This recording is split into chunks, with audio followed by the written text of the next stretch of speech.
Welcome back, everyone, to Behind the Arc Basketball. Last season, the ACC had a down season with only 5 teams that were expected to make it into the NCAA tournament if it had happened, with Florida State, Virginia, Louisville, Duke, and NC State. As we move the page to the 2020-21 season, this season I predict the ACC to be much more competitive than last season, with the majority of these teams improving in the conference. In this video, I'm going to give a rundown of my ACC college basketball rankings for the 2020-21 college basketball season. At number 15 in the ACC, I predict will be the Wake Forest Demon Deacons, as I predict that they will not make the NCAA tournament. It's going to be a complete rebuild year one under new head coach Steve Forbes, who heads over from East Tennessee State to Wake Forest. Forbes brings over a resume with a winning percentage of over 75% and a record of 130 wins and 43 losses during his 5 seasons with the Buccaneers. In the offseason, Wake Forest saw their top 4 players leave the program when they lost its leading scorer Brandon Childress to graduation. Also lost Andrian White as well to graduation. 7-foot center Olivier Sarr, he headed out the door, transferred over to Kentucky. And also, guard Shawnee Brown transferred over to Michigan. Bench players Sharon Wright and Michael Wynn also left in the offseason, but new head coach Steve Forbes able to lessen the blow this season for Wake Forest by acquiring 3 grad transfers when he took over as head coach for the program. Forbes able to bring in grad transfer Ian DeBose, who averaged 19 points per game this past season at Houston Baptist, a second player with Jonah Antonio from UNLV, and a third guard with Jalen Johnson from Tennessee. Forbes also getting a hold of 2 junior transfers. Both of these players are going to be eligible this season as they were granted waivers. The first player teaming up with Forbes once again, former East Tennessee guard Davian Williamson, and also another guard with Isaiah Wilkins from Virginia Tech. As for the players returning back to the program this season for Wake Forest, the number 5 and 6 scorers from last season will return with junior forward Isaiah Macias, and he is the player expected to lead Wake Forest, and also sophomore guard Jacoby Neath. Now, due to the massive losses in the offseason for Wake Forest, I predict that it's going to be a tough season here to remain competitive this season here in the ACC for Wake Forest, and I predict that's why they're going to be last year for my prediction in the ACC this season. Now we'll take a look at number 14 I predict in the ACC. For this season, I predict it's going to be the Boston College Eagles. So Jim Christian, he has been head coach of BC for 6 seasons now, entering his 7th season as head coach. And under his first 6 seasons with the program, Christian's only managed to win 75 games, and he has lost 119 games as well. So Christian has only had 1 winning season for Boston College, which happened to be a 19-16 record in the 2017-18 season. Under Christian, the Eagles have just been abysmal in the ACC. They have gone 25-85 for only an ACC winning percentage of 23%. That's their conference wins versus losses during the time of Jim Christian. Now, I expect another down season here from BC as he has been on the hot seat for a while. The bad news in the offseason was that for Boston College, 3 players that started at least 10 games last season, with their number 2, 3, and 5 scores graduated in the offseason, along with a 4th starter who transferred over to Maryland with forward Jarius Hamilton. He was number 4 on the team in scoring. The good news, however, for the Eagles is that sophomore guard Winston Tabbs will be healthy, and he is back as he was cleared to practice with the team.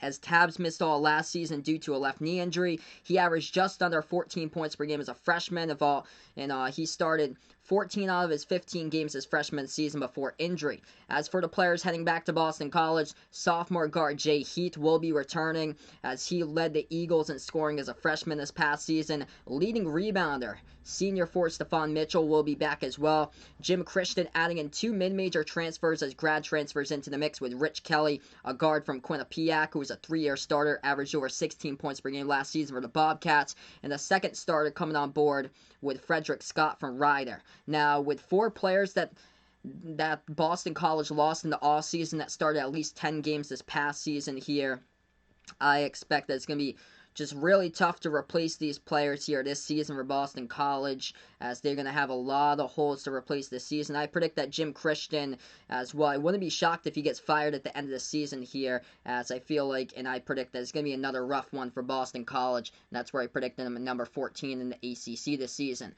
Now I'll take a look at number 13 for my ACC predictions. Get the Virginia Tech Hokies at 13. I predict that they will not make the NCAA tournament. So under first-year head coach Mike Young, Virginia Tech finished with a record of 16-16 last season, with one of the youngest rosters in all college basketball. The Hokies in the offseason had a significant loss here when their leading scorer, guard Landers Nolley II, who averaged over 15 points per game as a freshman last season, decided to transfer over to Memphis. A second starting guard with P.J. Horn also decided to transfer in the offseason to Georgia. To cut into some of the offensive production lost from Nolley, Young was able to land in a grad transfer from Kansas State, Cartier Jada. As Jada will be able to slide into Nolley's spot, he should be able to help out the Hokies defensively, as he was a scrappy defender for K-State, and he also took the steps up to improve last season offensively as well. Jada averaged 13.8 points per game and 4.2 assists per game last season for the Wildcats.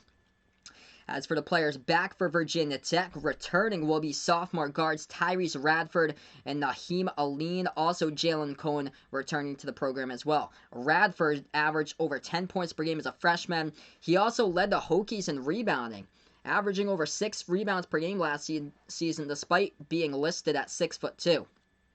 An additional guard starter will be back this season as well with senior Wabisa Beatty. Now the Hokies here, the question marks happen to be the forward position where they're thin at, as they're going to have 2 transfers battle it out at 4 this season, with Wofford transfer Kevin Alumna and also Iowa transfer Cordell Pemsel, as these 2 players will battle out for minutes. Virginia Tech, though, one of my surprises, last season finished with a record of 16-16 at 500 with a group of freshmen on the roster. Once again, with these freshmen turning into sophomores, Virginia Tech still a young team, but a year older, as they should be able to improve. But, however, the big disadvantage, though, I feel like for the Hokies is that they are just tremendously undersized. And that's where I predict this season that they're going to struggle rebounding as a team unless players here somehow break out on the roster. But I just do not see Virginia Tech this season making the tournament, and that's where I predict them at number 13 this year in the ACC. Now I'll take a look at number 12 on the ACC predictions.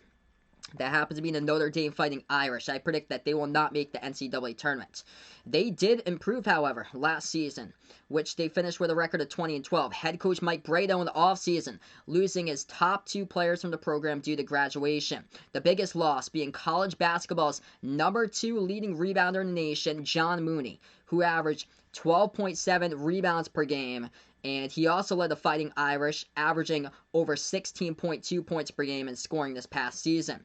The second graduating departure happened to be T.J. Gibbs, who is a guard who averaged over 13 points per game this past season for the Fighting Irish. Now, I expect head coach Mike Bray to be bringing up a junior forward with Nate Laszewski into the mix here, into the starting lineup to give him some more minutes to help replace some of that rebounding production from Mooney's departure. Now, Laszewski was tied for second in rebounds on the team with 6'11" forward Jawan Durham from last season, as both of these players averaged 4.6 rebounds per game. As Durham as well, he'll be back as he is eligible for his graduate season. Laszewski and Durham, they're both going to be the main focus this season as for scoring inside and rebounding. As for the guards this season, Bray will bring back number 3 and 4 scorers from last season with the 2 juniors, Prentice Hub and Dane Goodwin.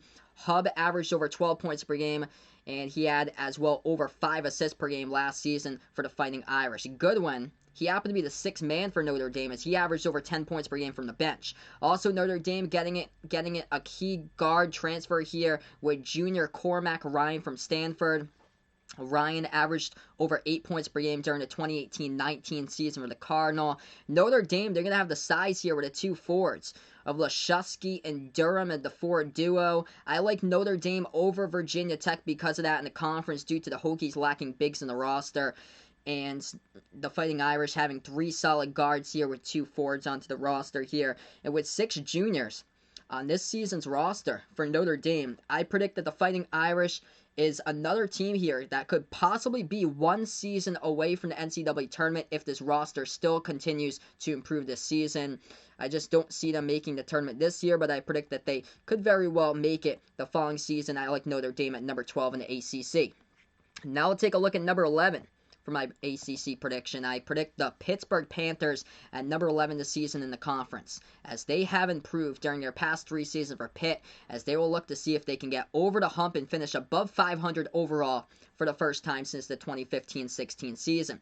In the offseason, Pitt had 2 guards transfer from the roster, with their number 3 scorer Trey McGowan's leaving and heading to Nebraska. Ryan Murphy as well left to go to Tulane. The last departure from the roster was a graduating senior with forward Eric Hamilton, as he graduated from the program. For this season, however, Pitt will bring in a young roster. They have a lot of promise towards their bright future. And the Panthers, I feel like this team is all set, and they are loaded for guards here. It's the guard position, they are all set out. However, the big question marks, they remain at the forward position. The progression here of 3 terrific guards is going to be the main focus of Pitt this season. Heading back to the Panthers will be sophomore guard Justin Champagnie. He had a phenomenal freshman season. Champagnie led Pitt in scoring and rebounding, averaging just under 13 points per game as a freshman, along with 7 rebounds per game. Champagnie only shot about 26% from behind the arc, so if he can improve his perimeter shot, Champagnie can be even more dangerous this season. Also, heading back to Pitt will be junior guards Xavier Johnson and Ardis Toney.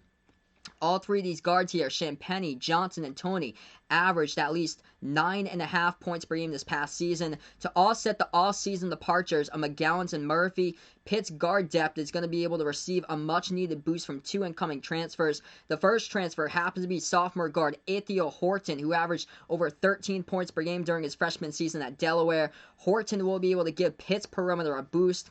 He connected on over 40% of his 3-point shots and made 9 3-point shots against UNC Wilmington. The second guard transfer happens to be a grad transfer with Nike Sabande, who was a 3-year starter at Miami, Ohio. He averaged over 15 points per game during his 3 seasons for the Redhawks. As for the forward position, a lot of question marks there, as Pitt has a little experience with their big men on the roster. However, I expect senior forward Terrell Brown, who averaged under 5 points per game and 3.5 rebounds per game. He should be able to receive an uptick in minutes for Pitt here. As far as Pitt's trio, they got 3 terrific guards this season that are returning back to the program. They should keep on improving, with Champagnie, Johnson, and Toney expected to carry the team this season. The Panthers struggled in scoring last season, as they ranked 317th in the nation in points per game, but with the addition of the 2 transfers here, Ithiel Horton, who is eligible for 3 seasons, that is huge news for Pitt, and also a grad transfer with Nike Sabande, I predict that Pitt here is 1 year away from possibly making the NCAA tournament if they retain this supporting cast, and I predict Pittsburgh will be number 11 in the conference in the ACC. Now we'll move on to number 10 for my conference predictions here. I predict it's going to be the Clemson Tigers. I predict that number 10. So I predict that Clemson this season will be a bubble team, but will not make it into the NCAA tournament. They will just miss out on the tournament. So for the last 2 seasons, that's been the story here for head coach Brad Brownell, as they have been in the constant bubble conversation for Clemson. And now, in his 10 seasons as head coach, Brad Brownell has finished with a winning record in 9 of those seasons, despite only making the NCAA tournament twice. Clemson pulled off 3 upsets last season. They had victories over Duke, Louisville, and Florida State. They only had 1 significant loss in the offseason. Happened to be their second leading scorer and rebounder, Tevin Mack, who graduated from Clemson. Now, as far as players returning, this is what's coming back to the roster this season for the Tigers. Heading back to Clemson will be their leading scorer and rebounder, forward Amir Sims. He comes back with 3 starting guards in the mix, with John Newman III, Al Amir Dawes, and also Clyde Trapp. Heading into the starting 5 should be a guard who happened to be a Fordham transfer with Nick Honor, who sat out last season due to transfer rules, but Nick Honor averaged over 15 points per game 2 seasons ago at Fordham. Clemson also bringing in the 4-star recruit beneficial towards the future of the program with center P.J. Hall. Now, I expect here the Tigers to improve as a team from their 16-15 record a year ago, as they should be able to be a part of the bubble talk all season long. I just predict that their fate will come down to Selection Sunday here, where I think it's going to be really close whether they make the NCAA tournament or not. I have them just missing out on the NCAA tournament and 10th in the ACC. Now we'll take a look here at number 9. For my ACC predictions this season. That's where I got the Miami Hurricanes, as I predict that they're going to be a bubble team, but I predict that they're going to be one of the last teams in the NCAA tournament. So I predict here that the ACC has potential this season to have 9 teams possibly at most in the NCAA tournament. That's where I like Miami to be the last team in the conference if there are 9 to be a part in the NCAA tournament. And this team, I predict it's going to be a playing game team most likely for the Miami Hurricanes. So with back-to-back losing seasons, where Miami finished 11th and 10th in the conference, the Canes should be able to take the step up and make massive improvements here. Miami only lost 1 starter this past season to graduation, with their number 2 scorer from last season with Dejan Vasiljevic. The Canes will have 5 seniors in total on their roster. Now, I predict here, senior point guard Chris Lykes, he is back, and I predict that he's going to have a massive season for the Hurricanes, as Lykes led all scorers last season for the Hurricanes, averaging 15.4 points per game. Also heading back from Miami, starting senior guard Cameron McGusty, sophomore guard Isaiah Wong, who started 13 games as a freshman, he is back as well.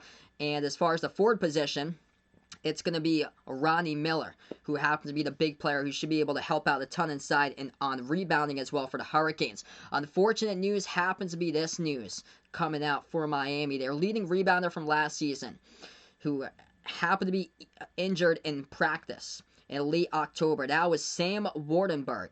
We got an update here as he will miss the entire season, as that is a big blow for Miami. But as far as Miami, I previously had the Hurricanes at number 7 in my ACC predictions. I have moved them back here to number 9 due to Sam Wardenberg's injury. This season, though, Miami, they're still going to have experience in the roster all around, and I predict that they're going to find a way here with upperclassmen on the roster to be back in the NCAA tournament this season and steal one of those last spots. And it wouldn't surprise me if I see the Miami Hurricanes in the first 4 playing game as well. I predict them to be number 9 in the ACC this season. Now my prediction for number 8 in the ACC. That's where I predict the North Carolina State Wolfpack. I predict that they're going to be an NCAA tournament bubble team, but I predict that they're going to make it in. They're going to be one of the last teams as well, but I predict that they're going to make it into the 2021 tournament.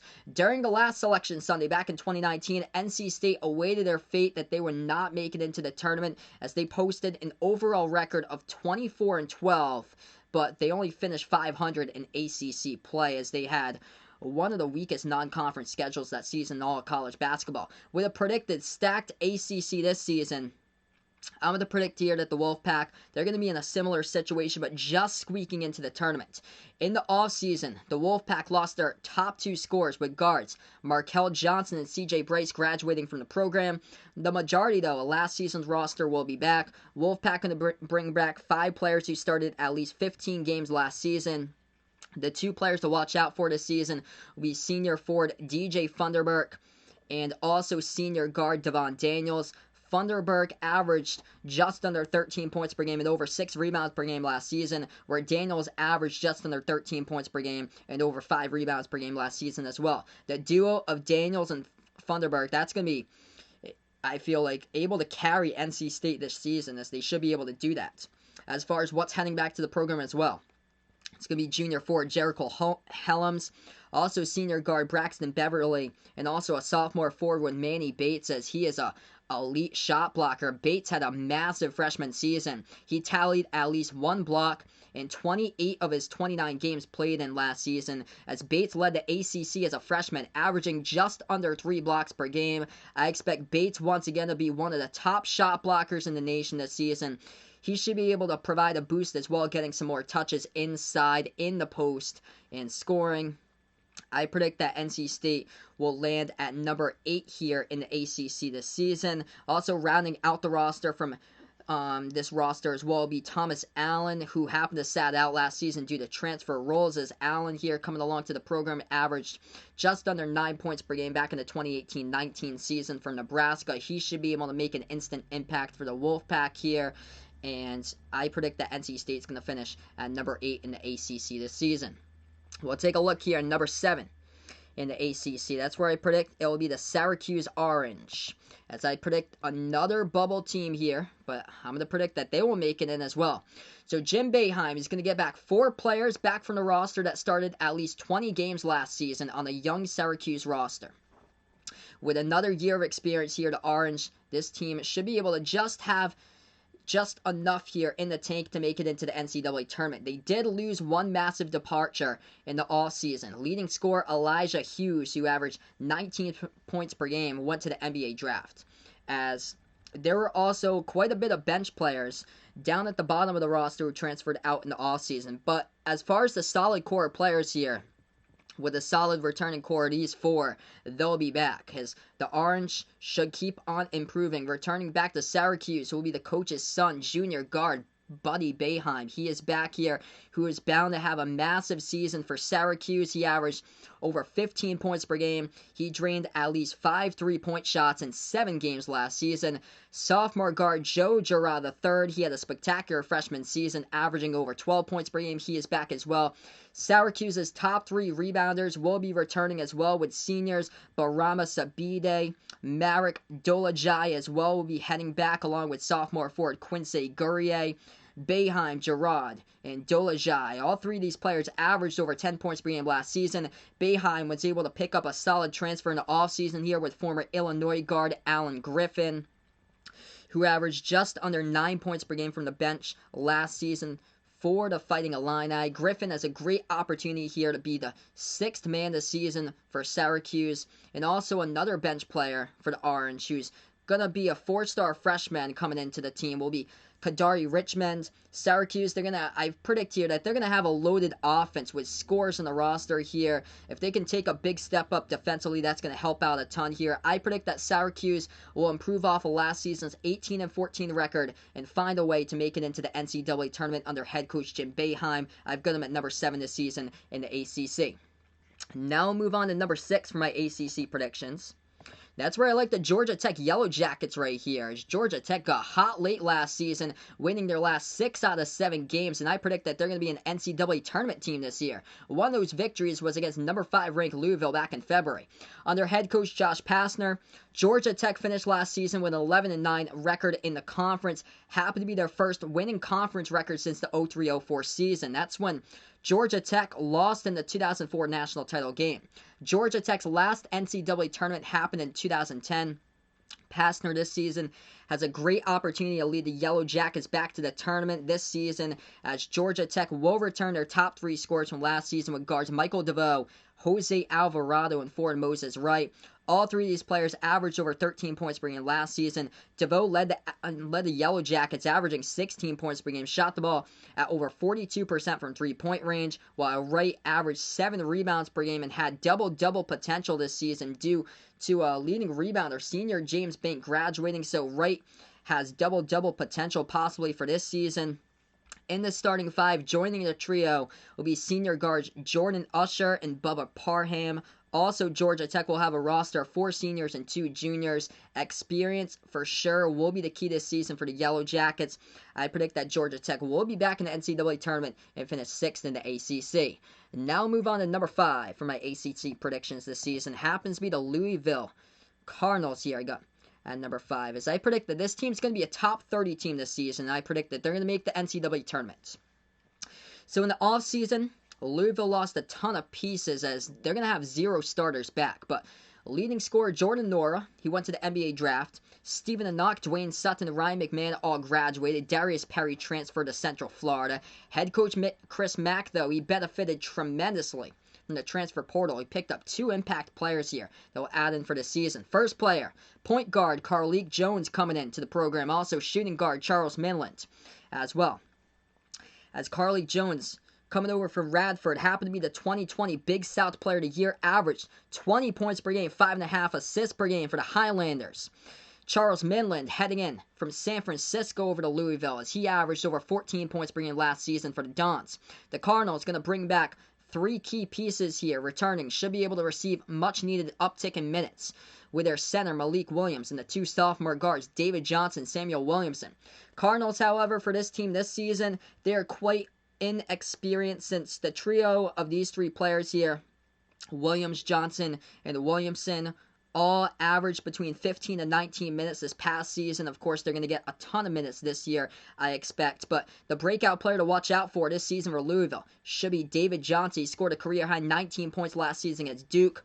As far as Louisville bench, it's going to be full of freshmen on the roster. The freshmen to watch out for that should make an impact, though, will be four-star small forward DeAndre Davis. The transfers, though, huge in the offseason with Jones and Midland. That saved Louisville here in the offseason here, and I predict that they're going to be a top 30 team in the nation this year and an NCAA tournament team as well for the Cardinals. That's where I like them, number 5 in the ACC. Now we'll take a look here on number 4. The final 4 teams remaining, I predict, will all be top 25 teams. The first one I have at number 4 in the ACC this season, and a bounce-back year will be the North Carolina Tar Heels. Disappointment last year. I think they're going to bounce back and have a great season this season. Should be a consistent top 25 team for my prediction. The Tar Heels lost 5 players in the offseason, most notable one being their point guard Cole Anthony heading over to the NBA draft. But UNC happens to bring over a top 3 recruiting class with 3 5-star recruits added into the mix. 5-star freshman point guard Caleb Love. He should be able to slide into that point guard spot last held by Cole Anthony. 2 5-star recruits coming in with their bigs. Freshmen Day'Ron Sharp and Walker Kessler coming into the program, also on the roster as well, along with 2 4-star recruits, point guard RJ Davis and small forward Puff Johnson, who happens to be the younger brother of former North Carolina star and current Phoenix Suns player Cameron Johnson. Ford Garrison Brooks heading back to UNC here, as I expect that he's going to have a monster senior season for the Tar Heels. He has the chance to possibly get the ACC Player of the Year. Garrison Brooks averaged 16.8 points per game and 8.5 rebounds per game last season for the Tar Heels. He was basically like the lone bright spot of their team last season. He should be able to continue to get better and better. And also coming back, Armando Bacot should be able to improve as well, as he is back for his sophomore season. So that size here, Bacot and Brooks, that's going to be tough to compete with on the boards, adding in along with the 2 freshman centers with Day'Ron Sharp and Walker Kessler coming into UNC, and this team's going to be one of the top rebounding teams I predict in the nation. Also playing the guards coming back here will be junior guard Leaky Blackis. He should be able to take the steps up to improve as well, as he is back on the roster. As far as the Tar Heels here, I feel like they should be able to be a consistent top 25 team, put last season's season behind them, and I predict that they're going to be number 4 this season in the ACC for UNC. Now for number 3 for my prediction for the ACC. It happens to be Florida State, I predict here. This team I feel like should not be slept on this season here. Florida State top 25 team I predict this season. In the offseason though, they lost 4 key players. 2 of their top scorers in the offseason with guards Devin Vassell and Trent Forrest. Also the Noles losing Patrick Williams to the NBA draft, and center Dominic Olejniczak, the graduation as well. But still, even losing these 4 players on the roster, I do like the pieces remaining, as we'll flash back what they did in the 2019 offseason. Fianu Kabengele and Terrence Mann, they both led the Seminoles in scoring, while Devin Vassell's freshman season only averaged 4.5 points per game. In his sophomore season, however, Devin Vassell, he went from being the number 9 scorer freshman season to number 1 sophomore season. This past season, the Seminoles had one of the deepest teams in all college basketball. They had 9 players averaging over 4 points per game. Heading back to Florida State will be 3rd leading scorer MJ Walker at the guard position, while Malik Osborne and Raekwon Gray will be back playing at the forward position. Sophomore 7'1" center Bosser Kopsarisa, he'll be back as well, and so will be a senior guard with Raekwon Evans. As the Noles were able to get a hold of a transfer guard as well, with Sadar Calhoun coming in from the junior college level. He last played at Missouri State West Plains. The big player coming in here to Florida State, however, is a 5-star freshman, Scotty Barnes, as he is heading over to Tallahassee, a power forward. Scotty Barnes should be able to make an instant impact start right away for Florida State, as Florida State should be able to stay atop at the conference this season. I predict that they'll finish at number 3 in the ACC. That leaves me down to 2 teams remaining here in the ACC. At number 2, I predict will be the Duke Blue Devils this season. I predict that they're going to be a top 10 team this year for Duke. So, Duke losing a ton in the offseason, as they had 8 players depart from the roster. They lost their top 3 scorers in the NBA draft, Vernon Carey Jr., Trey Jones, and Cassius Stanley. Heading back to Duke, though, will be 3 players from last season's team. They'll get back sophomore forwards Matthew Hurt and Wendell Moore. Also, Jordan Goldwire heading back for his senior season as well. But to replace these losses heading into the draft here, top 3 recruiting class heading into Duke here with 5-star recruits all over the map here with small forward Jalen Johnson, point guard Jeremy Roach, and shooting guard DJ Stewart. They'll be all coming in as freshmen, the 5-star recruits. Also adding in 3 4-star recruits. Power forward Jamin Brakefield, center Mark Williams, and power forward Henry Coleman III coming in to Duke as well. Now I predict that Roach and Johnson, these are the 2 players here that I predict that will move into the starting lineup as freshmen. Off the bench, as an experience piece, will be a senior grad transfer from Columbia, Patrick Tapay coming in. And Duke, they're going to have a young roster for this season. The big question, though, is whether the 2 5-star recruits from the class of 2019, Matthew Hurt and Wendell Moore, now as sophomores, can take the next step up to lead the Blue Devils this season. With all the freshman talent heading into Durham, I like Duke second in the ACC this year. And now that brings me to the ACC prediction here for the number 1 team in the conference for the 2020-21 college basketball season. And that's where I predict the Virginia Cavaliers this year to be at top of the ACC, as I predict that they're going to be a top 8 team this season. So Virginia ended last season on an 8-game winning streak. They grinded out each and every one of those victories. It wasn't pretty, but their number 1 defense in the nation managed to pull it through, as the Cavaliers managed to win 5 out of the last 8 games by scoring less than 60 points. This season, Virginia's lack of firepower offensively should be answered with an incoming transfer, Sam Hauser, who was a sit-out transfer last season but played for Marquette back in 2018-19. Hauser should be able to replace Mamadi Diakite at the forward position for the season, as he averaged just under 15 points per game and over 7 rebounds per game back at Marquette in 2018-19 for Hauser. Hauser also shot the ball over 40% from three-point range during his 3 seasons for the Golden Eagles. Other than Diakite departing from the roster, Virginia only lost 1 other player to graduation. That happened to be forward and leading rebounder Braxton Key, as Virginia should still be able to be one of the toughest teams defensively in the nation, as they'll retain 3 starters for this season. Heading back to Virginia will be junior point guard Kihei Clark, senior guard Tomas Wonantunsai, and also 7'1" center, elite shot blocker Jay Huff coming back for his senior season, as Huff had a ridiculous 10 block shots against Duke last February.